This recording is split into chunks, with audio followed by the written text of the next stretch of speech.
రాష్ట్రంలో ప్రభుత్వ ఉద్యోగులకు సంబంధించి పీఆర్సీ, డీఏ పెండింగ్ బకాయిలపైన కీలక అప్డేట్స్ రావడం జరిగిందనమాట. సో, ఇటీవల కాలంలో చాలా వరకైతే మనకు పెండింగులైతే ఉన్నాయి. ఈ తరుణంలోనే ప్రభుత్వం నుంచి త్వరలోనే ఇవన్నీ కూడా క్లియరెన్స్ అయితే ఇవ్వబోతున్నారట.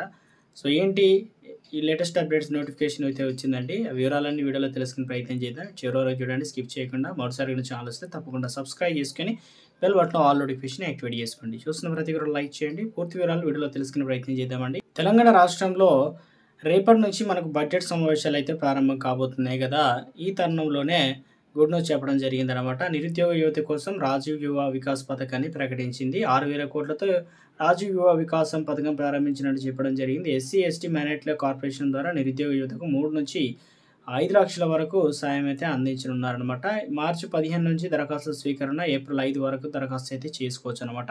ముఖ్యంగా ఉద్యోగులకు సంబంధించి 13వ ధన్యవాద తీర్మానం ఇక బీఎస్సీ 10 రోజుల వరకు ఏదైతే నిర్వహించే అవకాశం ఉంది అసెంబ్లీకి సంబంధించి. ఇందులో ప్రధానంగా చూసుకున్నట్లయితే రాష్ట్ర అసెంబ్లీ బడ్జెట్ సమావేశాలు బుధవారం నుంచి ప్రారంభం కానున్నాయి కాబట్టి ఉదయం 11 గంటల నుంచి ఉభయ సభను ఉద్దేశించి గవర్నర్ జిష్ణుదేవ్ వర్మ ప్రసంగించనున్నారు. వెంటనే సభ మరుసటి రోజుకు వాయిదా పడనుంది. ఈసారి బడ్జెట్ సమావేశాలు 10 రోజులకు పైగా నడిచే అవకాశం ఉంది. 10న గవర్నర్ ప్రసంగ ధన్యవాద తీర్మానం తర్వాత బిజినెస్ అడ్వైజరీ కమిటీ సమావేశం అయితే జరగనుంది.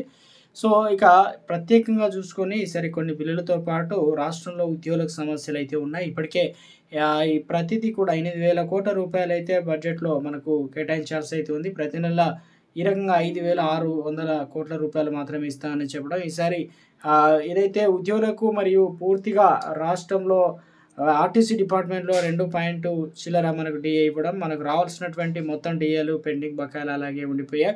ఇవన్నిటి గురించి చర్చించే అవకాశాలైతే ఉందన్నమాట. ఇటు బీఆర్ఎస్ సంబంధించి కూడా కేసీఆర్ ప్రభుత్వాన్ని ఇరుకాటున పెట్టి వాటిని సాధించే విషయంలో కూడా ఇటు ఈ అసెంబ్లీకి అయితే రాబోతున్నారనే వార్తా కథనాలు అయితే వినిపిస్తున్నాయి. మరి చూడాలి.